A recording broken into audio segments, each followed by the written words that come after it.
الحمد للہ رب العالمین والعاقبۃ للمتقین والصلاة والسلام علی سیدنا و مولانا محمد وعلی آلہ و اصحابہ و اہل بیتہ اجمعین۔ اعوذ باللہ من الشیطان الرجیم، بسم اللہ الرحمن الرحیم۔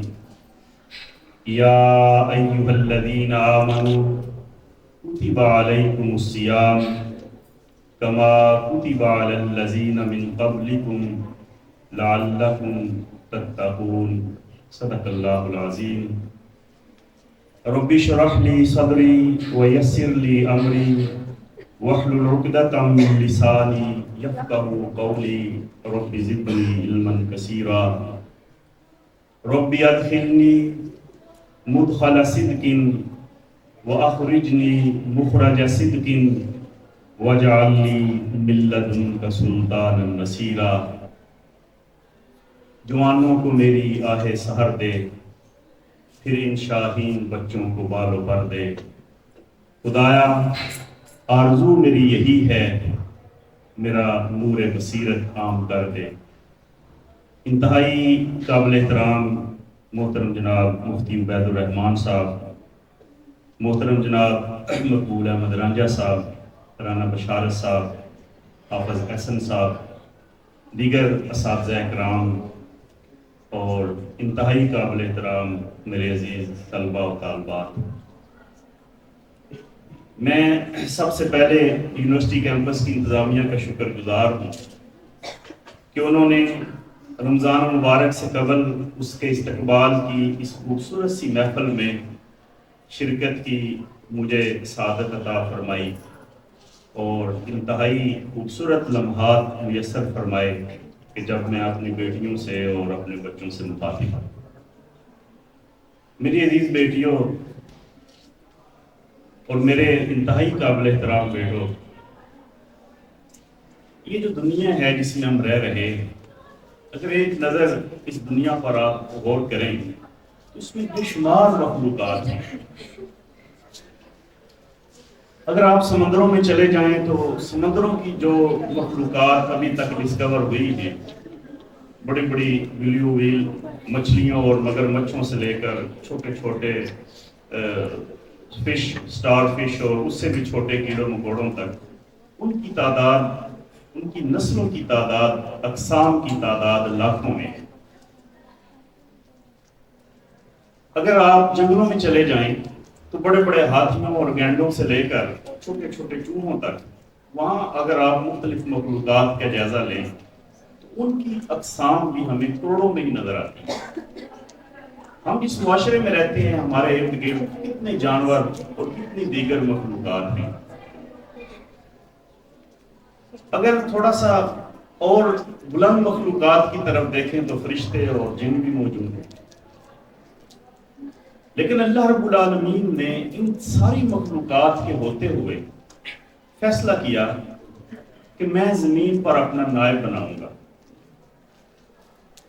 میں ایک ایسی مخلوق بناؤں گا جسے میں اپنی خلافت عطا کروں گا، اور جو اشرف المخلوق ہوگی، جسے میں تمام مخلوقات پر فضیلت عطا کروں گا۔ اب یہ سوچ کر اللہ رب العالمین نے مجھے اور آپ کو تخلیق فرمایا، انسان کو تخلیق کیا۔ باقی جتنی بھی مخلوقات ہیں، ان گنت تعداد میں مخلوقات، کئی انواع و اقسام کی مخلوقات، جب اللہ نے بنانا چاہی تو اللہ نے فرمایا کن، بن جاؤ، فیکون، وہ بن گئے۔ لیکن ہمیں یوں نہیں بنایا، اللہ نے انسان کو اپنے ہاتھوں سے بنایا اور بڑے دن لگائے بنانے پہ۔ قرآن نے 4 قسمیں اٹھائیں، والتین والزیتون وطور سینین وہذا البلد الامین لقد خلقنا الانسان فی احسن تقویم۔ ایک نہیں، 2 نہیں، 4 قسمیں اٹھا کر اللہ فرماتے ہیں کہ میں نے انسان کو بڑے ہی احسن تقویم میں بنایا ہے، یعنی اس کو جو فزیکل شیپ عطا فرمائی ہے کسی دوسری مخلوق کو نہیں دی۔ اس کے اندر کے جو نظام ہے کسی دوسری مخلوق کے اندر نہیں۔ ایک تو اللہ تعالیٰ نے ہمیں بہت خوبصورت بنایا، ہماری باڈی، اس کو انتہائی بہترین طریقے سے بنایا۔ دوسری طرف اللہ نے ہمیں عزت دی، وَلَقَدْ كَرَّمْنَا بَنِي آدَمَ، کسی دوسری مخلوق کو وہ عزت نہیں دی جو ہمیں دی، یہاں تک کہ وہ نوری مخلوق جو اللہ کے سوا کسی کے سامنے جھکنے کا تصور بھی نہیں کر سکتی تھی، فرشتے، ان سے کہا کہ انسان کے آگے سجدے میں گر جاؤ، اور وہ فرشتے انسان کے آگے سجدے میں گر گئے۔ اس سے بڑا مقام اور کیا ہو سکتا؟ پھر اللہ تعالیٰ نے انسان کو علم دیا، وَعَلَّمَهَا آدَمَ الْأَسْمَاءَ، وہ علم جو فرشتوں کے پاس بھی نہیں، فرشتوں سے زیادہ خوبصورت، فرشتوں سے زیادہ معزز، فرشتوں سے زیادہ صاحب علم۔ اور پھر اللہ تعالیٰ نے انسان کو عقل دی، عقل۔ اب عقل اللہ کی تخلیق کا وہ شاہکار ہے کہ روایات میں آتا ہے کہ جب اللہ نے عقل تخلیق کی، عقل بنائی، تو عقل بنا کے اللہ خود بھی خوش ہو گیا کہ میں نے کیا چیز بنا ڈالی۔ اللہ تعالیٰ کی ہر چیز ہی اللہ نے بنائی، لیکن کبھی کبھی ایسا ہوتا ہے کہ کوئی بھی خالق جب اپنی کوئی چیزیں تخلیق کرتا ہے تو کبھی کبھی کوئی ایسی چیز بناتا ہے کہ وہ خود بھی خوش ہو جاتا ہے کہ واہ میں نے کیا چیز بنائی۔ عقل بنا کر اللہ خود بھی خوش ہو گیا، اور پھر وہ عقل بھی اللہ تعالیٰ نے انسان کو تھا۔ اب ہم دیکھتے ہیں کہ اسی عقل کی بنیاد پر آج انسان ہواؤں میں اڑتا ہے، سمندروں میں، گہرے سمندروں کے اندر جو ہے وہ تیرتا ہے، اور یہ جتنی ہمیں ٹیکنالوجی نظر آ رہی ہے، جتنا انفراسٹرکچر نظر آ رہا ہے، یہ سارا انسان کی جو دماغی تخلیق ہے یہ اس کا نتیجہ ہے۔ خیر، اب جب اللہ نے سب کچھ انسان کو عطا فرمایا تو اب اللہ نے اس کو اپنی نیابت اور خلافت کا منصب عطا فرمایا کہ یہ اب میرا نائب ہے، یہ میرا خلیفہ ہے۔ اب اس نائب اور خلیفہ کے لیے اللہ رب العالمین نے اس کے قیام کے لیے جنت بنائی، اور جنت بھی اللہ کی تخلیقات کا ایک عظیم شاہکار ہے۔ ہم اس کره ارض میں یہ زمین جس کی دنیا کے سامنے، عالموں کے سامنے شاید کوئی حیثیت نہیں ہے، چھوٹا سا ایک گولا ہے۔ ہماری اس ملکی وے میں، ہماری اس کہکشاں میں اس زمین کی طرح کے اربوں گولے، اور جو زمین سے 10 گنا بڑے نہیں، 100 گنا بڑے نہیں، 1000 گنا نہیں، لاکھ اور کروڑ گنا بڑے۔ پتہ نہیں وہاں کیا زندگی کے آثار ہیں، وہاں کس قسم کی مخلوقات ہیں، اللہ جانتا ہے۔ لیکن اس زمین کی بیوٹی کو ہم جب دیکھتے ہیں، اس کی خوبصورتی کو ہم دیکھتے ہیں، خود ہمارے ملک کو اللہ نے بڑے حسن سے نوازا ہے۔ آپ کبھی شمالی علاقہ جات میں چلے جائیں، آپ بہتے ہوئے جھرنوں کو، چشموں کو، دریاؤں کو دیکھیں، خوبصورت جنگلات کو دیکھیں، جنگلی پھولوں کو دیکھیں، ان حسین و جمیل وادیوں کو دیکھیں، وہاں لہراتی ہوئی فصلوں کو دیکھیں، دل خوش ہو جاتا ہے۔ اور اگر جہاں انسانوں نے ڈیولپ کی ہے، یورپ میں چلے جائیں، دوسرے ممالک میں بڑے بڑے 5 سٹار ہوٹل ایسے بنائے ہیں کہ جہاں کی نعمتوں کو دیکھ کر اور جہاں کے تعیش کو دیکھ کر انسان حیران رہ جاتا ہے۔ بلکہ اب ہاؤسنگ سکیمز کا ایک سسٹم چلا ہے پوری دنیا میں، سوسائٹیز بن رہی ہیں رہائش کے لیے، اور سوسائٹیز کے جو مالک ہیں وہ اپنی استطاعت کے مطابق اپنی ہاؤسنگ سکیم میں مختلف قسم کے پروجیکٹ لانچ کرتے ہیں۔ سوئمنگ پول ہیں، پارک ہیں، اس طرح کے گھر ہیں، فلاں ہے اتنے۔ اگر آپ ان سوسائٹیز میں چلے جائیں تو ایک ایک گھر جو ہے وہ 1 ارب روپے کا بھی سیل ہو جائے، اور اس کی جو پوری انہوں نے ڈیولپمنٹ کی ہے اس کو دیکھ کے بندہ حیران رہ جاتا ہے کہ یہ انسان کی رہائش کے لیے کیا اعلیٰ چیز بنائی۔ اب اس ساری دنیا کے حسن کو اور ساری دنیا کی ڈیولپمنٹ کو اللہ رب العالمین کی جنت کے ساتھ اگر اس کا موازنہ کیا جائے تو اس کی حیثیت مچھر کے ایک پر کے برابر بھی نہیں۔ اب جو جنت اللہ نے بنائی ہے نا وہ کمال ہے، اس کے موسم کمال بنائے ہیں، وہاں ہر طرف گرینری گرینری ہے، عالیشان محلات ہیں، نہریں بہتی ہیں، چشمے رواں دواں ہیں، آبشار گرتے ہیں، پھلوں سے لدے ہوئے درخت ہیں، اور وہاں کوئی ڈپریشن نہیں، کوئی بیماری نہیں، کوئی سوچ نہیں، کوئی غم نہیں، کوئی دکھ نہیں۔ وہ ایک ایسی جگہ ہے کہ اگر اس کی تفصیل بیان کی جائے تو ایک الگ سے موضوع بن جاتا ہے کہ جنت کی نعمتیں کیسی ہیں اور جنت خود کیسی ہے۔ باہر کیف وہاں کا لائف سٹائل، وہاں رہنا، وہاں کی ساری نعمتیں وہ آج ہم سوچ بھی نہیں سکتے۔ اگر اس دنیا کے ساتھ اس کا تقابل کرنا چاہیں گے تو دنیا تو اس کے سامنے بالکل ایک حقیر چیز ہے۔ یہ ان عظمتوں اور ان رفتوں تک ہم دنیا کی مثالوں کے ذریعے اس کا اندازہ بھی نہیں کر سکتے۔ اب جب اللہ نے انسان کو یہ سب کچھ عطا فرمایا تو پھر فرمایا یا آدم اسکن انت وزوجک الجنہ، اے آدم اب تم اور تمہاری بیوی جاؤ جنت میں جا کر۔ اب اللہ نے اپنے نائب اور خلیفہ کی رہائش کے لیے جنت بنائی تھی اور جنت میں آدم اور حوا چلے۔ اب میں نے جو اتنی تمہید باندھی ہے، جو میں اصل بات کرنا چاہتا تھا وہ یہ ہے کہ اگر آدم اور حوا علیہ السلام جنت میں ہی رہتے اور جنت میں ہی اگر ان کے ہاں اولاد پیدا ہوتی اور جنت میں ہی نسل آگے بڑھنا شروع ہو جاتی تو آج ہم سب کہاں ہوتے؟ مزہ آ جائے۔ لیکن اللہ نے کمال حکمت کے ساتھ یہ فیصلہ کیا کہ جس کو میں نے ایسے تکوین میں بنایا، جس کو میں نے علم دیا، جس کو میں نے عقل دی، جس کو میں نے عزت دی، جس کے لیے میں نے عالی شان جنت بنائی، یہ جنت ہے تو اسی کے لیے، اسی نے یہاں رہنا ہے۔ لیکن کیا میں ایک چھوٹا سا امتحان نہ اس کا کر لوں کہ اس جنت میں رہنے کے قابل بھی ہے کہ نہیں؟ سب کچھ میں نے مفت میں دے دیا ہے۔ یہ اتنی عظیم و شان جنت مفت میں دوں، اور دوں بھی اس کو جس کو صاحب عقل اور صاحب علم بنایا ہے، جس کو نیابت اور خلافت کے منصب پہ فائز کیا ہے۔ نہیں، جنت ہے تو اسی کی، لیکن مفت میں نہیں ملے گی۔ اس کے لیے ایک چھوٹا سا انٹری ٹیسٹ، چھوٹا سا ایک امتحان، بالکل چھوٹا سا امتحان۔ فرمایا کہ ایسا کرو کہ تھوڑی دیر کے لیے زمین پہ اترو اور زمین پہ مختصر سا وقت رہ کر امتحان دو کہ تم میں جنت میں رہنے کے قابل بھی ہے کہ نہیں۔ میں نے تمہیں جو عطا فرمایا کوئی اس کی شناخت اور پہچان رکھنے والا بھی ہے کہ نہیں؟ تھوڑی سی مدت کے لیے اللہ نے آدم اور حوا کو زمین پہ بھیج دیا اور فرمایا الذی خلق الموت والحیات لیبلوکم ایکم احسن عملا، کہ پہلے موت بنائی، موت پہلے سے لکھ دی گئی، الذی خلق الموت، موت پہلے، والحیات پھر زندگی، ہماری موت لکھ کے پھر ہمیں زندگی دی گئی کہ اتنی پس یہ اتنا سا ٹائم ہے اس کے پاس ٹیسٹ دینے کے لیے۔ اور یہ موت اور زندگی کے مراحل سے جو گزارا گیا اس کے پیچھے اصل مقصد اور اصل فلسفہ کیا تھا؟ لیبلوکم، اللہ فرماتے ہیں کہ میں تمہیں آزمانا چاہتا ہوں، اور آزمائش کیا ہے؟ ایکم احسن عملا، کہ تمہیں نیک اعمال کون کرتے ہیں۔ اگر تو دنیا کے اس امتحان میں، دنیا کے اس مختصر سے قیام میں تم نیک عمل کرو گے تو یہ جنت تمہاری، اولئک هم الوارثون الذین یرثون الفردوس ہم فیہا خالدون، وارث ہو جنت، ہمیشہ رہو گے، پھر کبھی نہیں نکالے جاؤ گے، پھر کبھی موت نہیں آئے گی، یہ ہمیشہ ہمیش کی زندگی ہوگی، کبھی ختم نہیں ہوگی۔ لیکن تھوڑا سا وقت تمہیں دنیا میں رہنا ہے، بس اتنا سا کہ امتحان دے سکتے۔ اب یہ جو دنیا کی زندگی ہے اس کی حیثیت کیا ہے؟ امتحان، صرف اور صرف امتحان۔ یہاں میں اور آپ جس حال میں بھی ہیں، جس منصب پر بھی ہیں، جس فیلڈ میں بھی ہیں، اور جن ذمہ داریوں کو بھی ادا کر رہے ہیں، اس کے پیچھے مین چیز یہی ہے کہ اللہ رب العالمین ہمارا امتحان ہے۔ ہم اس امتحان میں کیا کر رہے ہیں؟ کیا اس دنیا میں رہ کر ہم جنت کا میرٹ بنا رہے ہیں، یا خدا نخواستہ ہم خود کو اس میرٹ سے محروم کر رہے ہیں؟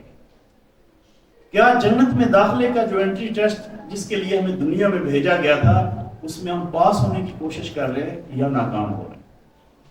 اب یہ دنیا کی زندگی کی حقیقت کیا ہے؟ ابھی کل ایک دن میں مفتی صاحب نے ذکر کیا، آپ نے دو منظر دیکھے۔ صبح کے وقت آپ نے دیکھا کہ برف کے گولے گر رہے، اس طرح یالہ باری کہ اللہ رب العالمین فرماتا ہے کہ کیا تم اس بات سے بے خوف ہو گئے ہو کہ آسمان والا تم پر پتھروں کی بارش برسائے اور پتھروں سے تمہیں کچل دے، پھر تمہیں پتا چلے کہ میرا ڈراوا کیسا ہوتا ہے۔ اسی سورہ ملک اب یہی جو ایک گولا گرتا تھا اور نیچے جا کر اس کے 4 پیس ہو جاتے تھے، تھوڑا سا اور بڑا ہوتا اور تھوڑا سا مسلسل گرتا تو ہماری حالت کیا ہوتی؟ پھر شام کو جب زلزلے کے جھٹکے آئے، یا ایھا الناس اتقوا ربکم ان زلزلۃ الساعۃ شیء عظیم یوم ترونها تذہل کل مرضعۃ عما ارضعت وتضع کل ذات حمل حملها وتری الناس سکارى وما هم بسکارى ولکن عذاب اللہ شدید۔ لوگوں اپنے رب سے ڈرو، اپنے رب سے ڈر جاؤ کہ زلزلہ، قیامت کا زلزلہ بڑی ہولناک چیز ہے، اور وہ جب زلزلہ آئے گا تو یہ سب اپنی ہوش کھو بیٹھیں گے، یہاں تک کہ سب سے جو خوبصورت اور سب سے محبت والا رشتہ ہے وہ ماں کی ممتا کا رشتہ ہے، کہ ماں اپنے بچوں کو دودھ پلانا بھول جائے۔ اور جس دن لوگ ایسے ہوں گے جیسے نشے میں، وہ ماں بھی سکارا، حالانکہ نشے میں نہیں ہوں، دراصل اللہ کی پکڑ اتنی سخت ہوگی کہ انہیں ہوش ہی نہیں ہوگا۔ یہ جو ہم بنے پھرتے ہیں کہ ہم پتہ نہیں کیا ہے، اللہ چاہے تو ایک لمحے میں تباہ و برباد کر دے، نیست و نابود کر دے، ہم کچھ بھی نہیں، ہم تو بڑے کمزور ہیں، ہم تو بڑے بے بس ہیں، نہ ہماری زندگی ہمارے کنٹرول میں ہے، نہ ہماری صحت ہمارے کنٹرول میں ہے، نہ ہمارا رزق ہمارے کنٹرول میں ہے، نہ ہماری عزت، ہمارے پاس تو کچھ بھی نہیں۔ یہ جو اللہ تعالیٰ نے ہمیں کچھ دے رکھا ہے، بجائے اس کے کہ اللہ کا شکر ادا کریں اور اپنی زندگی کے مقصد کو سمجھیں، انسان اتنا تھوڑا دلا ثابت ہوا ہے، کسی پہ اترانے لگتا ہے اور فخر کرنے لگتا ہے، اور بھول جاتا ہے کہ وہ ہے کیا چیز، اور پھر اللہ تعالیٰ یاد دلاتا ہے کہ تمہاری حیثیت کو۔ تو میں عرض کر رہا تھا کہ یہ دنیا کی زندگی سوائے امتحان کے اور کچھ نہیں۔ اب اس کا فیصلہ کیسے ہوگا کہ اس امتحان میں کس نے کیا لیا، اس کے نمبر کیسے لگیں گے، اس میں پاس کسے کیا جائے گا؟ اب آپ یہاں امتحان کی تیاری کرتی ہیں، پھر ٹیسٹ دیتی ہیں، پھر ایک ممتحن ہوتا ہے، وہ آپ کو وہ ٹیسٹ کے ذریعے وہ آپ کے نمبر لگاتا ہے، اس میں فیصلہ کرتا ہے کہ کس کے کتنے نمبر ہیں، کون پاس ہے اور کون فیل۔ دنیا کی یہ ساری زندگی اور زندگی کا ایک ایک لمحہ امتحان ہے۔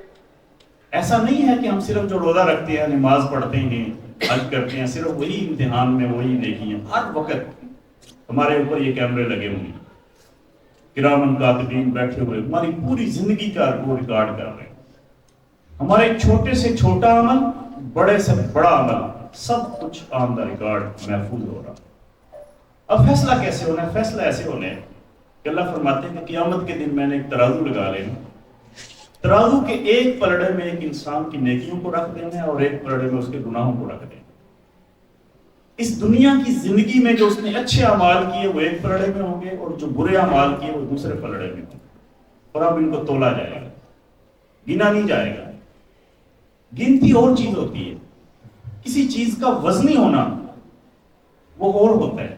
بعض بات شاید کوئی آپ کا چھوٹا سا عمل اتنا وزنی ہو، اس کے پیچھے آپ کے اندر اتنا خلوص ہو، اتنی ہمدردی ہو، اللہ کی اس قدر محبت ہو کہ وہ اپنے وزن کے اعتبار سے وہ، اور کبھی یوں بھی ہو کہ آپ ساری رات نفل پڑھتے رہے لیکن آپ کی نیت ہی کچھ ہو، ریاکاری ہو، دکھلاوا ہو، اس کا کوئی وزن نہ ہو۔ گننے میں تو وہ 1000 نفل بھی ہو سکتا ہے لیکن اس کا جب وزن کیا جائے تو کچھ نہیں۔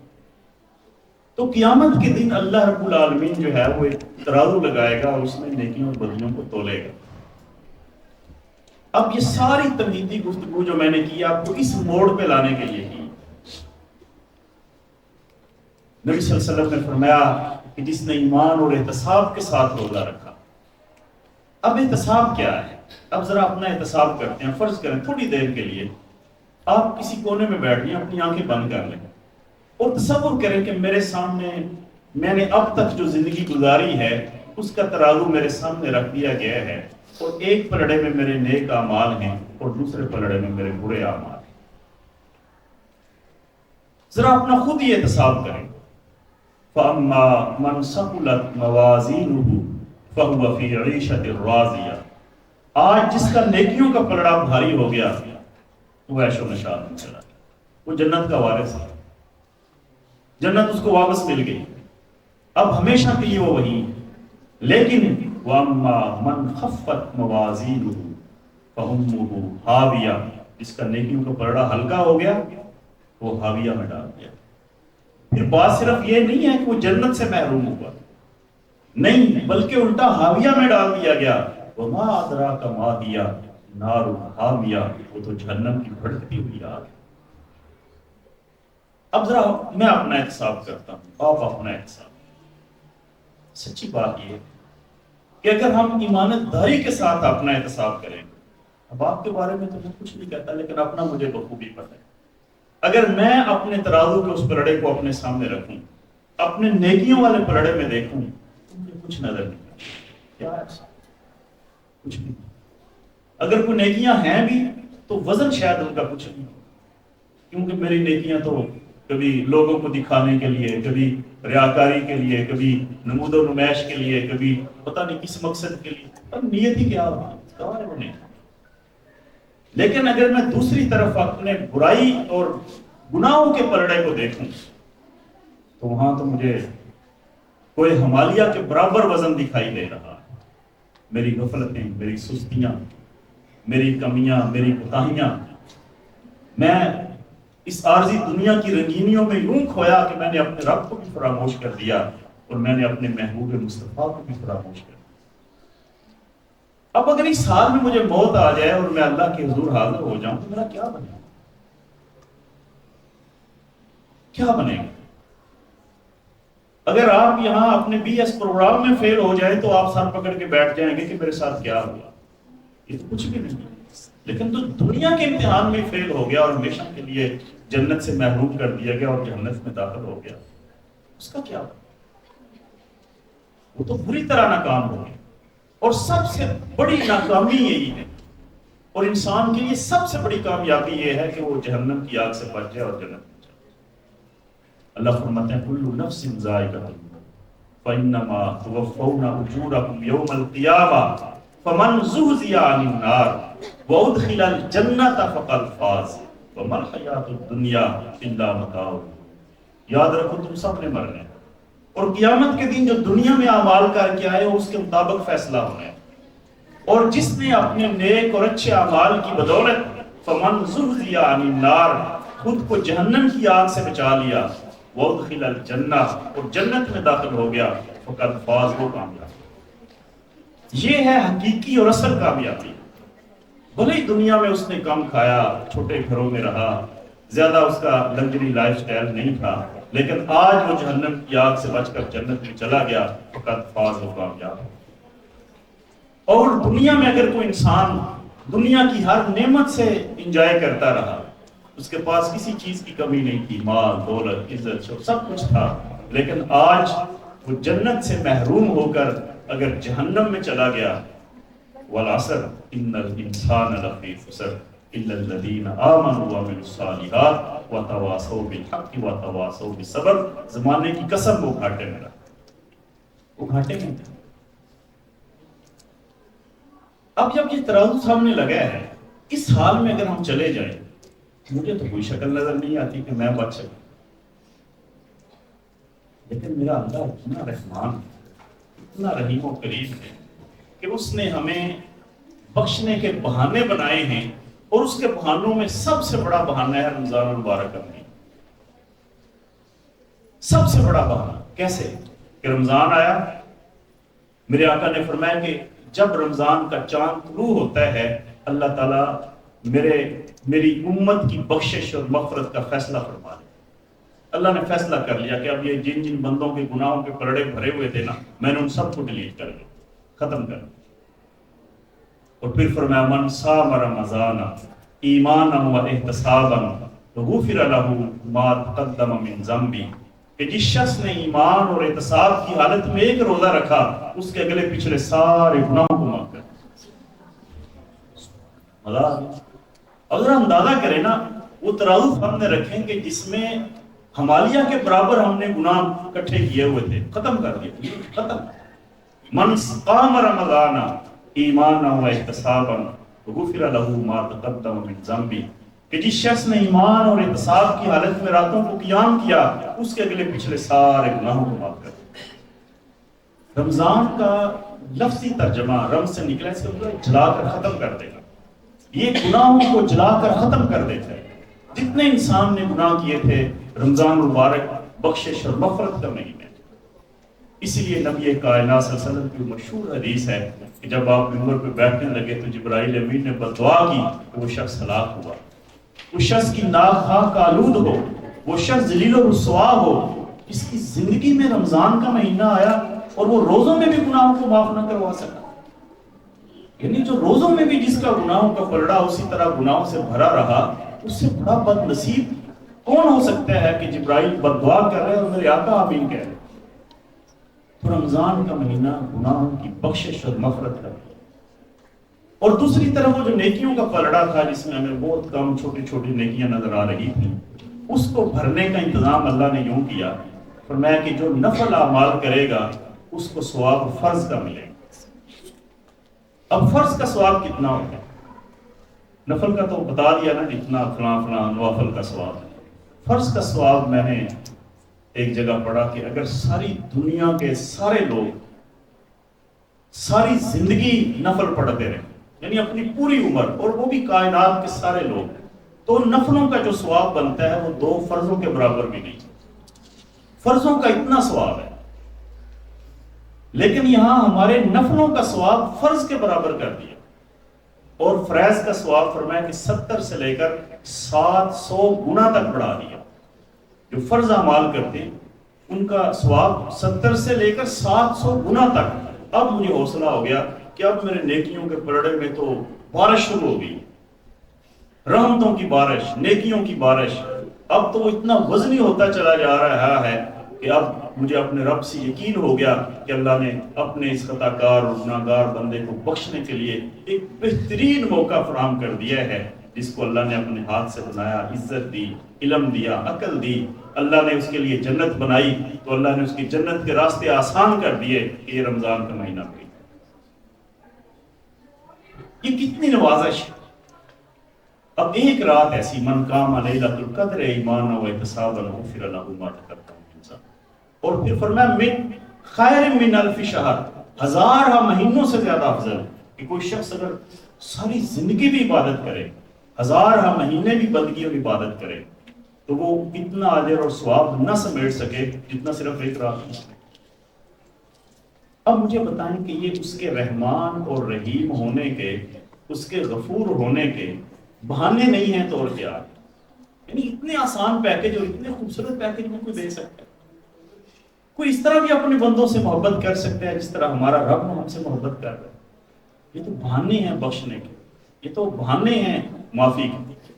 اب بھی جو انسان بدقسمت اس مہینے سے محروم رہے، پھر اس کی بدقسمتی کا کیا ہے؟ عزیز طلباء و طالبات، رمضان کا مہینہ بڑا ہی مبارک ہے، رحمتوں کا مہینہ، بخشش کا مہینہ، مغفرت کا مہینہ، جہنم کی آگ سے آزادی کا مہینہ۔ لیکن یاد رکھنا ہر شخص کے لیے نہیں، ہر شخص کے لیے نہیں، اسی کے لیے ہے جو ان بخشوں اور مغفرتوں کو سمیٹنے کی کوشش کرے گا۔ ایسا نہیں ہے کہ زبردستی ساری بخشش اور مغفرت ہماری جھولی میں ڈال دی جائے۔ رمضان کی مثال تو بارش کی طرح ہے۔ بارش جب برستی ہے تو وہ پوری زمین پر ایک جیسی اور برابر ہی برستی ہے، لیکن یہ زمین کے مختلف خطے اور مختلف حصے ہوتے ہیں جو اپنی اپنی استعداد اور صلاحیت کے مطابق اس بارش سے فیضیاب ہوتے ہیں۔ ہم دیکھتے ہیں کہ چھوٹے چھوٹے گڑھوں میں اتنا پانی نہیں آتا جتنا کہ بڑے بڑے تالاب اپنے اندر ذخیرہ کر لیتے ہیں۔ بارش تو برابر ایک جیسی برسی۔ اب ہم یہ بھی دیکھتے ہیں کہ یہی بارش جب زرخیز زمینوں پر برستی ہے تو فصلیں ہری اور سبزہ زار لہلہانے لگتے ہیں۔ پارکوں کے برستی ہے تو کلیاں مہکتی ہیں، پھول کھلتے ہیں، فضائیں معطر ہو جاتی ہیں، موسم حسین اور خوبصورت ہو جاتا ہے، درخت دھل جاتے ہیں۔ لیکن یہی بارش جب چٹیل اور بنجر صحراؤں پہ برستی ہے تو زمین کے اس حصے میں کچھ بھی نہیں آتا، بہتر ہے۔ اور یہی بارش جب کوڑا کرکٹ، گندگی اور غلاظت کے ڈھیروں پہ برستی ہے تو الٹا بدبو دیتی ہے۔ کیا بارش کا قصور ہے؟ کیا بارش کے پانی اور قطروں کا قصور ہے؟ نہیں، وہ تو برابر سب کے لیے ایک جیسے تھے۔ یہ زمین کی اپنی استعداد اور صلاحیت تھی۔ بالکل اسی طرح رمضان میں سحری کی بارش، تراویح کی بارش، افطار کی بارش، تلاوت قرآن کی بارش، قیام و صیام کی بارش، یہ ہر شخص کے لیے برابر برستی ہے۔ لیکن جس کے دل کی زمین نم ہے، جس کے اندر اللہ کی محبت کے اثرات موجود ہیں، جو اپنے محبوب صلی اللہ علیہ وسلم کی محبت میں ڈوبا ہے، جو رمضان کی قدر اور ان لمحات کی قدر شناسی کو جانتا ہے، اس کے لیے بڑے مواقع۔ اور جو بدبخت رمضان آیا اور گزر گیا، اس کے پلے میں کچھ نہیں پڑا۔ رمضان آیا رہا، لوگ تراویحاں پڑھتے رہے، وہ گھر پہ بیٹھ کر ڈرامے دیکھتا رہا۔ رمضان آیا، لوگ روزے رکھتے رہے اور وہ کھانے پینے میں مشغول رہا۔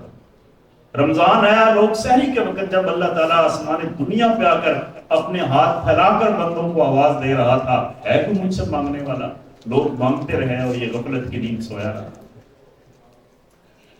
میری بیٹیوں اور بیٹوں، ایسا نہ ہو کہ رمضان گزر جائے اور ہمارے پلے میں کچھ بھی نہ۔ نیکیاں آئیں، رحمت کی بارشیں برسیں، اللہ کی محبت آپ کے ساتھ والہانہ اظہار کرے، لیکن آپ اس کو محسوس نہ کر پائیں۔ اب اس کے لیے صرف 2-3 باتیں عرض کروں گا جو آج کا ٹاپک بھی تھا کہ رمضان کیسے گزارے۔ رمضان تو آیا ہمیں بخشنے کے لیے، ہمارے گناہوں کے پلڑے کو ڈیلیٹ کرنے کے لیے، نیکیوں کے پلڑے کو وزنی بنانے کے لیے۔ رمضان تو آیا ہمیں جہنم کی آگ سے بچا کر جنت میں داخلے کے لیے۔ رمضان تو آیا کہ جو مقصد ہمیں اللہ نے دے کر اس دنیا میں بھیجا تھا، اس مقصد کو پا لینے کے لیے اور اپنے ٹارگٹ کو اچیو کرنے کے لیے اور اللہ رب العالمین کی محبتوں کے حصول کے لیے۔ لیکن ہم اس کو کیسے گزاریں، یہ بڑا اہم ہے۔ کبھی ایسا بھی ہوتا ہے کہ ہم رسم تو روزہ رکھ لیتے ہیں، اس لیے میں نے پہلی بات کی کہ وہاں نیکیوں کو گننا نہیں جانا، تولا جانا۔ ہم روزہ تو رکھ لیتے ہیں، تراویح بھی پڑھ لیتے ہیں، لیکن اگر کوئی روزہ رکھ کے بھی اس روزے کے آداب اور روزے کی شرائط پوری نہیں کرتا، روزہ رکھا ہوا ہے آنکھوں میں حیا نہیں ہے، روزہ رکھا ہوا ہے لیکن فریض سے غفلت کر رہا ہے، روزہ رکھا ہے لوگوں سے ناراض ہے، گالیاں دے رہے ہیں، روزہ رکھا ہوا ہے اور لوگوں کے ساتھ قطع تعلقی ہے، روزہ رکھا ہوا ہے اور غیبت اور چغلیاں اور دھوکہ اور فراڈ، یہ سب کچھ ہو رہا ہے، تو یقین کریں اللہ کو تمہارے بھوک اور پیاس کی ذرا برابر ضرورت نہیں۔ راتوں کو قیام تو ہو رہا ہے لیکن اس میں وہ خشیت نہیں ہے۔ تو میرے آقا نے فرمایا کتنے روزہ دار ایسے ہیں جنہیں سوائے بھوک اور پیاس کے کچھ حاصل نہیں ہوتا، اور کتنے شب زندہ دار راتوں کو بیدار ہونے والے ایسے ہیں جنہیں سوائے جاگنے اور تھکاوٹ کے کچھ حاصل نہیں ہوتا۔ تو روزوں کا جو مقصد تھا لعلکم تتقون، اگر ہم روزہ رکھ کے اور راتوں کا قیام کر کے تقوی کی طرف نہیں بڑھتے تو اللہ کو ہماری بھوک پیاس اور شب بیداری کی قطعاً ضرورت نہیں۔ یہ چیزیں ہیں تقوی کے قریب لانے کے لیے کہ اب میں نے روزہ رکھا ہوا، اب روزہ رکھ لیا، اب کوئی بھی برا کام ہونے لگے روزہ رکھ کے نہیں، روزہ رکھ کے چوری کروں، روزہ رکھ کے جھوٹ بولوں، روزہ رکھ کے ملاوٹ کروں، روزہ رکھ کے بد نظری کروں، روزہ رکھ کے گندی چیزیں دیکھوں، روزہ رکھ کے گندے سانگ سنوں، روزہ رکھ کے ایسا نہیں۔ اگر تو روزہ قدم قدم پر ایک گناہوں سے بچنے کی ڈھال بن کر آپ کو بچا رہا ہے پھر تو آپ کا روزہ ہے، لیکن اگر بھوک پیاس تو رکھی ہوئی ہے لیکن باقی سارے کام کھلے ہیں تو پھر یہ کوئی روزہ نہیں۔ اس لیے سب سے پہلے اپنے روزوں میں تقویٰ پیدا کریں۔ آغاز ہوتا ہے سحر کے وقت سے، اب سحر کے وقت تو اٹھتے ہی۔ اچھا یہ جو جوانی کی عبادت ہے، ہم سمجھتے ہیں کہ جب بوڑھے ہو جائیں گے نا تو پھر تہجد بھی پڑھ لیں گے، پھر رات کو عبادت بھی کر لیں گے۔ یقین کریں جتنی یہ جوانی کی عبادت اللہ کو پسند ہے، قیامت کے دن جب حساب کتاب ہونے ہیں، یہ ترازو کو تولنے کے ساتھ 5 سوال پوچھے جاتے ہیں۔ پہلا سوال یہ پوچھا جانا ہے کہ عمر کہاں گزاری، ہم نے تمہیں زندہ رہنے کے لیے جو وقت دیا تھا دنیا میں وہ ساری عمر کس کام میں گزار دیا ہے؟ ایک ہی لفظ میں بتاؤ کہ تمہاری زندگی کا مقصد کیا تھا، ترجیحات کیا کر کے آئے، اس کا حساب دینا ہے کہ زندگی کیسے گزاری۔ اچھا اس میں بات تو ساری آ گئی لیکن نہیں، ایک اور سوال اللہ نے کیا، وہ یہ کہ جوانی کہاں گزاری۔ حالانکہ جب بات عمر کی آئی تھی تو جوانی خود بخود اس میں آ گئی نا، لیکن جوانی کا حساب اللہ نے باقی عمر سے الگ لینا ہے کہ جوانی کہاں میں گزاری۔ یہ جو جوانی کی عمر ہوتی ہے نا، یہ بڑی گولڈن ایج ہوتی ہے، اس میں انسان کے اندر کچھ کر گزرنے کی لگن ہوتی ہے، جوش ہوتا ہے، عزم ہوتا ہے، صحت بھی ہوتی ہے، بڑا ہوتا ہے، ستاروں پہ کمندے ڈالنے کے خواب ہوتے ہیں۔ یہ کس کام میں گزار گیا ہے؟ اس میں ہم لگے ہوئے ہیں اپنا کیریئر بنانے کے چکر، اس میں ہم لگے ہوئے ہیں کھیل تماشوں میں۔ اگر یہ وقت ہم نے اللہ کی محبت میں گزارا یہ اللہ کو بڑا میں۔ اب آپ نے سحر کے وقت اٹھنا تو ہے ہی، میں صرف یہ عرض کروں گا 10-15 منٹ پہلے اٹھ جائیں اور وضو کر کے اپنے گھر کے کسی الگ کونے میں جا کر 2 رکعت ہی پڑھ، 4 پڑھ سکتے ہیں 4 پڑھ، زیادہ رکعتوں کی ضرورت نہیں ہے، کوانٹٹی کی ضرورت نہیں ہے، کوالٹی کی ضرورت ہے، لیکن وہ جو پڑھے نا وہ ایسا ہو کہ جو اللہ تعالیٰ کہتے ہیں نا کہ قد افلح المؤمنون الذین هم فی صلاتهم خاشعون، وہ مومن کامیاب ہوئے جن کی نمازوں میں خشیت آ گئی۔ وہ اس طرح پڑھیں کہ اللہ کی محبت میں آپ کا دل لرز جائے اور آپ کی آنکھیں نم ہو جائیں۔ اللہ کے ساتھ جو ہمارا تعلق ہے نا، محبت کا تعلق، اور جب محبت بڑی ڈیپ چلی جاتی ہے تو پھر آنکھوں میں آنسو بھی آتے ہیں، پھر دل نرم ہو جاتا ہے، اور یہ آنسو اللہ کو بڑے پسند ہے۔ ایک حدیث میں میرے آقا نے فرمایا کہ اللہ کی محبت میں جس شخص کی آنکھوں میں آنسو کا ایک قطرہ آ گیا، اللہ کی محبت میں ایک قطرہ اس کی آنکھوں میں آنسو کا نکل آیا، اللہ نے اس پر جہنم کی آگ ڈال دی۔ یہ بندہ میری محبت میں رویا، میری محبت میں اس کی آنکھوں میں آنسو آیا اور میں اس کو جہنم میں ڈال نہیں، اللہ بہت بڑا ہے، اللہ ایسا نہیں کر سکتا۔ اور سحری کے وقت تو اللہ نے خود ہاتھ پھیلائے ہوتے ہیں۔ یہ جو وقت ہے نا، یہ اللہ کی قربتوں کا وقت ہے۔ شیخ بولی سینا لکھتے ہیں کہ اس وقت جو زمین پہ ہوا چل رہی ہوتی ہے وہ جنت کی ہوا ہوتی ہے۔ اگر آپ باہر نکلیں نا، اس ہوا کو محسوس کریں، وہ اس دنیا کی ہوا نہیں ہوتی، وہ جنت کی ہوا ہوتی ہے۔ اس وقت اللہ رب العالمین آپ کی طرف حد سے زیادہ متوجہ ہوتے ہیں۔ اس وقت یہ موقع ہے کچھ مانگ لینے کا، یہ موقع ہے اللہ سے قربتیں پانے کا۔ تو یہ صبح و سحر کا وقت جو ہے، یہ بڑا ہی اللہ کی قربتوں والا وقت ہے۔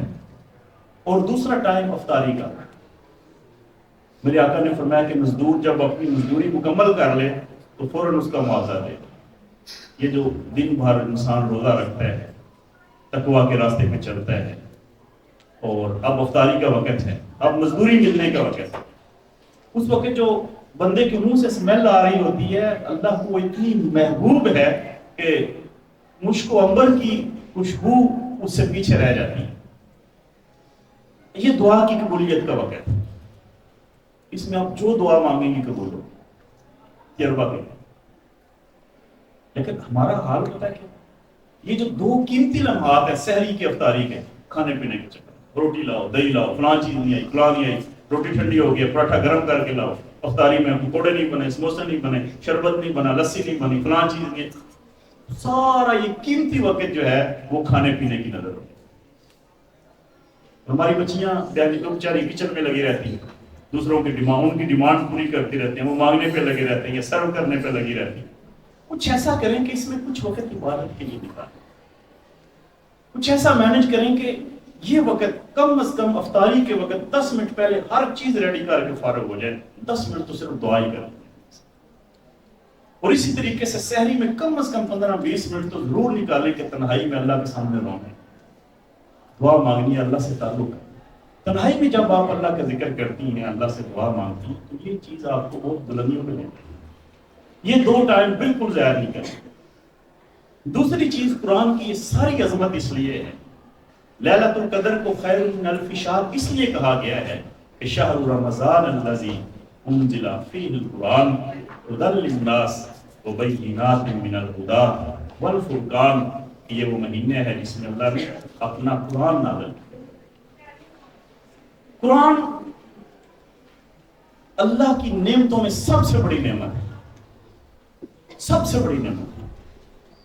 اور اللہ نے جب کہا ہے نا کہ میں رحمان ہوں، مجھے اللہ تبارک و تعالیٰ کے صفاتی ناموں میں سے جو رحمان کا نام ہے بڑی پیارا لگتا ہے۔ اس میں مبالغہ بھی ہے کہ میں صرف مہربان نہیں، میں حد سے زیادہ مہربان ہوں۔ میری مہربانیوں کا تمہیں اندازہ ہی نہیں ہے کہ میں تم پر کتنا مہربان ہوں۔ یا اللہ کتنا مہربان ہوں، کچھ تو ہمیں اس کی جھلک نظر آئے۔ فرمایا الرحمن علم القرآن۔ اگر میرے رحمان ہونے کی جھلک دیکھنی ہے تو میرے مہربان ہونے کی سب سے بڑی دلیل یہ ہے کہ میں نے تمہیں قرآن کی تعلیم دی۔ اب یہ جو قرآن ہے نا، عجب کتاب، اس کا لفظ لفظ روشنی، اس کا حرف حرف نور، اس کی سطر سطر شفا، یہ اللہ رب العالمین کا نور ہے۔ اس کے ساتھ جڑنے سے انسان پستیوں سے اٹھ کے بلندیوں پر فائز ہو جاتا ہے، اور اس قرآن میں وہ تاثیر ہے، لو انزلنا ھذا القرآن علی جبل لرأیتہ خاشعا متصدعا من خشیۃ اللہ وتلک الامثال نضربها للناس لعلهم يتفکرون۔ یہ تو پہاڑوں پہ نازل کر دیا جاتا تو پہاڑ بھی اس کی تاثیر سے لرز اٹھتے اور ریزہ ریزہ ہو جاتے۔ ہمارے دل تو بڑے نرم و نازک، یہ تو گوشت پوشت کے بنے، کبھی تنہائی میں قرآن سنیں، اس طرح سنیں کہ قرآن سے آپ کا جگر پھٹ جائے. وَإِذَا ذُكِرَ اللَّهُ وَجِلَتْ قُلُوبُهُمْ وَإِذَا تُلِيَتْ عَلَيْهِمْ آيَاتُهُ زَادَتْهُمْ ایمانا، کہ اللہ کے ذکر سے دل لرز اٹھیں، اور جب قرآن کی آیات کی تلاوت کی جائے تو خشیت طاری ہو جائے اور ایمان جوش مارنے لگے، ایمان میں اضافہ ہو جائے. لَمْ يَأْنِ لِلَّذِينَ آمَنُوا أَن تَخْشَعَ قُلُوبُهُمْ لِذِكْرِ اللَّهِ، کیا ابھی بھی وہ وقت نہیں آیا کہ ہمارے دل اللہ کی یاد سے لرز اٹھے، زلزلے آ جائیں، پتھروں کی بارش ہو، جھنجھوڑا جائے، دنیا کی عارضی اور دنیا کی بے ثباتی کے منظر ہمارے سامنے ہوں، ادھر رمضان کی رحمتیں ہوں، محبتیں ہوں، قرآن کا نور ہو، اللہ ہمیں اپنی طرف بلا رہا ہو، اور ہم اس قدر غفلت میں ڈوبے ہوئے کہ اتنے حسین اور اتنے خوبصورت لمحات میں پھر بھی ہم غافل کے غافل رہے. اقترب للناس حسابهم وهم فی غفلۃ معرضون، لوگوں کو کیا ہو گیا ہے کہ حساب کتاب کا وقت قریب سے قریب آن پہنچا ہے، اور یہ ہے کہ خواب غفلت میں پڑے، انہیں چرنے چگنے کے سوا اور کام ہی کوئی نہیں. غافل نہ بنے، غافل نہ بنے، اپنے رب سے اپنے تعلق کو کبھی کمزور نہ ہونے دیں. رمضان یہ تعلق مضبوط کرنے کے لیے آتا ہے، سحری کے وقت، افطاری کے وقت، اور پھر قرآن کے ساتھ آئے. اور مسئلہ یہ نہیں ہے کہ آپ نے کتنے قرآن بھی ختم کی، ہمیں یہ بھی شوق ہوتا ہے کہ میں نے 10 قرآن بھی ختم کر لیے، میں نے 20 ختم کر لیے. نہیں، ٹھہر ٹھہر کے ورتل القرآن ترتیلا، قرآن کو مزے لے لے کے پڑھ، دل میں اترے قرآن، ایک کیفیت بن جائے تلاوت کرتے ہوئے. آپ کوئی ضرورت نہیں ہے 10 قرآن ختم کرنے کی، ایک قرآن ختم کرنے روزانہ ایک، لیکن جب پڑھیں تو پورے لطف کے ساتھ پڑھیں، یہ سمجھ کر کہ اللہ کا کلام ہے، اور کوشش کریں کہ ترجمہ بھی سامنے. اور ماشاءاللہ آپ تو پڑھے لکھے بچے ہیں، اگر کوئی تفسیر آپ کو مل جائے، اس تفسیر کو جو ہے وہ پڑھیں. ہمارے اردو میں 2 تفسیریں بہت ہی آسان اور بہت ہی خوبصورت ہیں، جن کو پڑھ کے قرآن سمجھنے میں انسان کو بڑی معاونت ہوتی ہے. ایک تفہیم القرآن ہے سید ابو العلا مودودی رحمۃ اللہ علیہ کی، اور ایک ضیاء القرآن ہے پیر کرم شاہ الازہری رحمۃ اللہ علیہ کی. یہ دونوں تفاسیر اردو میں بہت شارٹ اور انتہائی دلوں کو ٹچ کرنے والی، اور ترجمہ بھی آپ جو ہے وہ پڑھ سکتے ہیں. قرآن کے ساتھ تعلق یہ رمضان المبارک کا ایک خاصہ ہے، یہ زیادہ سے زیادہ ہونا چاہیے. اس کے بعد پھر جو رمضان کا آخری عشرہ ہے، اس میں جو طاق راتیں ہیں، یہ مس نہیں ہوتی. جیسا مفتی صاحب نے فرمایا کہ یہ 1 نہیں، یہ 5، اور 5 راتیں ہیں، بلکہ میں تو اکثر یہ کہتا ہوں کہ 10 راتیں جائیں، 10 کی 10 راتیں جو ہیں وہ بیدار، کیونکہ پتہ نہیں اب طاق رات سعودی عرب میں والی ہے، ہماری ہے، جو بھی ہے، وہ جو ایک چاند کا ایک تھوڑا سا فرق ہے، اس کا بھی وہ ختم ہو جائے تاکہ آپ محروم نہ رہیں. کیا آج کل تو راتیں کتنی ہیں،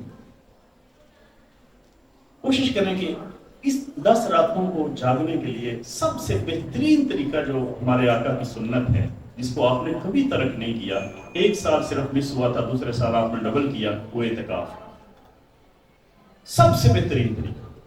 اگر آپ زندگی میں کبھی اعتکاف نہیں بیٹھے تو کم از کم اس رمضان دے یا اگلے رمضان کی نیت کر لیں، ایک دفعہ تو زندگی میں اعتکاف بیٹھنا چاہیے.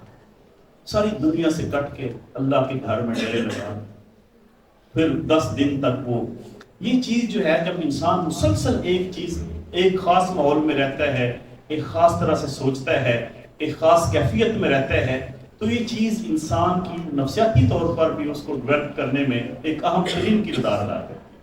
تو اعتکاف کی بڑی برکت ہے، اعتکاف سے کبھی محروم نہ ہو.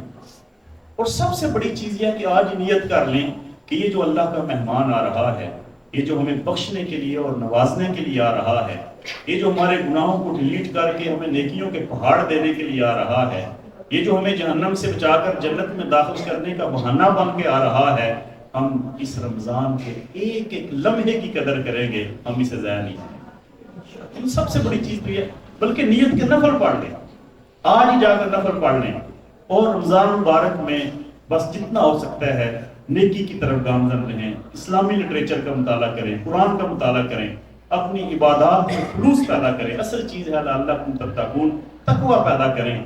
تو میری بیٹیوں اور بیٹوں، اللہ سے جڑ جانا یہی زندگی کا سب سے بڑا محاصل ہے، اس سے بڑی اور کوئی چیز. اپنی ترجیح اول اللہ کو بنائیں، اللہ سے محبت کریں. کیوں کریں؟ خالق بھی ہو، مالک بھی ہو، رازق بھی ہو، زندگی بھی اسی کے قبضہ قدرت میں، عزت دینے والا بھی ہو، صحت دینے والا بھی ہو، زندگی اور موت دینے والا بھی ہو، ماں باپ جیسی نعمتیں دینے والا، سب کچھ تو اسی کا بھی ہے، اس سے کیسے غافل ہو سکتے ہیں؟ پھر ہماری زندگی اور موت اس کے قبضہ قدرت میں، مرنے کے بعد اسی کے پاس جانا ہے۔ رمضان مبارک میں دو کام اور کرنے ہیں، ایک ذکر، اللہ کی یاد، وَلِذِكْرُ اللَّهِ اکبر، ذکر سب سے بڑی چیز ہے۔ اللہ فرماتے ہیں کہ کثرت کے ساتھ اللہ کا ذکر کرو، یا ایھا الذین آمنوا اذکروا اللہ ذکرا کثیرا، کثرت کے ساتھ، زیادہ سے زیادہ اللہ کی یاد سے کبھی غافل نہ ہو۔ اب جب ذکر کی میں بات کرتا ہوں تو اکثر لوگ پوچھتے ہیں کہ کیا ذکر کریں؟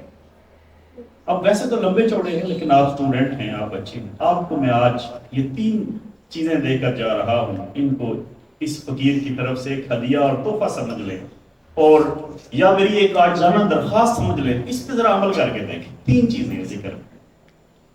سب سے پہلی چیز ہے، میرے آقا نے فرمایا کہ جو دعا ہے، تیسرا کلمہ، اس میں ذکر کی تمام صورتیں آ جاتی ہیں، تکبیر، تحلیل اور تسبیح، پھر افضل و ذکر لا الہ الا اللہ، پھر لا حول ولا قوت، بڑی تسبیح ہے، یہ سبحان اللہ والحمد للہ ولا الہ الا اللہ واللہ اکبر ولا حول ولا قوت الا باللہ العلی العظیم، یہ جو تیسرا کلمہ ہے، اس کی ایک تسبیح روزانہ کریں۔ یعنی یہ ذکر بھی ہے اور یہ بہت سارے مسائل کا حل بھی ہے۔ دوسری چیز استغفار، کم از کم ایک تسبیح استغفار کی روزانہ، استغفر اللہ ربی من کل ذنب واتوب الیہ، اتنا نہیں آتا تو صرف استغفر اللہ، سید الاستغفار، کوئی بھی استغفار جو ہے یہ اللہ سے قربت کا سب سے بڑا ذریعہ ہے، اور یہ دنیا آخرت کے سارے مسائل کا حل ہے، ہر مسئلہ آپ کا حل ہو جائے۔ آپ استغفار پڑھیں گی، امتحان میں پاس، آپ استغفار پڑھیں گی، اللہ تعالیٰ اپنی رحمتیں نازل فرمائے گا، رزق کی تنگی نہیں آئے گی، بیماری نہیں آئے گی، بارشیں برسیں گی، ہر نعمت، ہر خوشی۔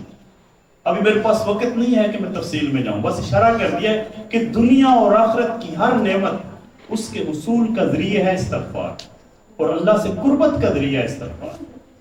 اور تیسری چیز، بحثیت امتی، جب تک ہم دل و جان سے اپنے آقا و مولا نبی رحمت صلی اللہ علیہ وسلم کے ساتھ محبت کی انتہاؤں کو نہیں پہنچتے، یقین کریں ہمارا ایمان نہ ہوتا۔ وہ ہے درود پاک، درود پاک۔ اور یہ درود پاک وہ عمل ہے جو اللہ خود کرتے ہیں، لیکن اللہ روزہ نہیں رکھتا، اللہ نماز نہیں پڑھتا، اللہ تہجد نہیں پڑھتا۔ اللہ کیا کرتا ہے؟ ان اللہ وملائکتہ یصلون علی النبی، اللہ خود بھی اور اپنے فرشتوں کو بھی ملا کر اپنے محبوب پر درود و سلام دیتا ہے، اور ہمیں بھی حکم دیتا ہے یا ایھا الذین آمنوا صلوا علیہ وسلموا تسلیما، اے اہل ایمان تم بھی میرے محبوب پر درود و سلام دیجو۔ اور یہ وہ عمل ہے جو کبھی ضائع ہو ہی نہیں سکتا۔ ہر عمل میں ہمیں شک ہو سکتا ہے کہ پتہ نہیں قبول ہوا ہے کہ نہیں ہوا، لیکن درود پاک ممکن ہی نہیں ہے کہ یہ رد کیا جائے اور یہ قبول نہ ہو، یہ ہر صورت قبول ہوتا ہے۔ بلکہ جو ہی آپ درود پڑھتے ہیں، درود پاک کیا ہے؟ درود پاک ایک گفٹ ہے، ایک نذرانہ ہے، ایک عقیدت ہے، ایک ہدیہ ہے جو آپ اپنے آقا و مولا نبی رحمت صلی اللہ علیہ وسلم کی بارگاہ میں پیش کرتے ہیں۔ جو ہی آپ درود پڑھتے ہیں، فرشتے وہ درود پاک لے کر نبی کائنات صلی اللہ علیہ وسلم کی بارگاہ میں حاضر ہو جاتے ہیں اور کہتے ہیں یا رسول اللہ، فلاں منڈی بہاؤالدین کے فلاں محلے میں آپ کی امت کی ایک بیٹی، یا آپ کی امت کا ایک نوجوان، یا رسول اللہ اس کا فلاں نام ہے، فلاں کا بیٹا ہے، فلاں جگہ رہتا ہے، پاکستان میں منڈی، اس نے آپ پر یہ درود و سلام کا نذرانہ پیش کیا ہے، یا رسول اللہ قبول فرمائے۔ اور میرے آقا قبول فرماتے ہیں، خوش ہوتے ہیں۔ نہیں دل کرتا اپنے آقا کو روزانہ تحفہ بھیجنے کا؟ درود پاک ایک تسبیح۔ اور میں آپ کو ایک اور بات بتاؤں، ہمارے یہ بچے بڑے پیارے بچے ہیں، اللہ اور اس کے رسول سے محبت کرنے والے۔ آپ اگر رات سوتے وقت باوضو ہو کر سوئیں، بستر کو پاک رکھیں، 3 تسبیحیں درود پاک کی پڑھ لیں، تو ممکن ہے آپ کو اپنے آقا و مولا کی زیارت بھی خواب میں ہو جائے۔ جب آپ ان کو تحفہ بھیجیں بار بار تو ان کا دل نہیں کرے گا کہ ہم میں اپنے امتی کو ملیں؟ ہوتا ہے، یقین کریں ہوتا ہے۔ ہم کبھی اس حلاوت اور اس مٹھاس کی طرف ہم کبھی آئے نہیں، ہم غفلت میں پڑے ہوئے۔ اللہ کے رسول بڑے مہربان ہیں، وہ اپنی امت سے بڑی محبت کرتے ہیں، اور ہماری بڑی خوش قسمتی ہے کہ ہم اس عظیم پیغمبر کے امتی ہیں۔ اس لیے میرے بیٹیوں، میرے بیٹے، میں نے 3 چیزیں آپ کو بتائی۔ تیسرا کلمہ استغفار اور درود پاک، بس اس کو اپنی زندگی کا مقصد بنا لیں۔ اللہ تعالیٰ سے دعا ہے کہ آنے والے رمضان کو ہمارے لیے رحمتوں کا، نجات کا، بخشش کا، مغفرت کا ذریعہ بنائے۔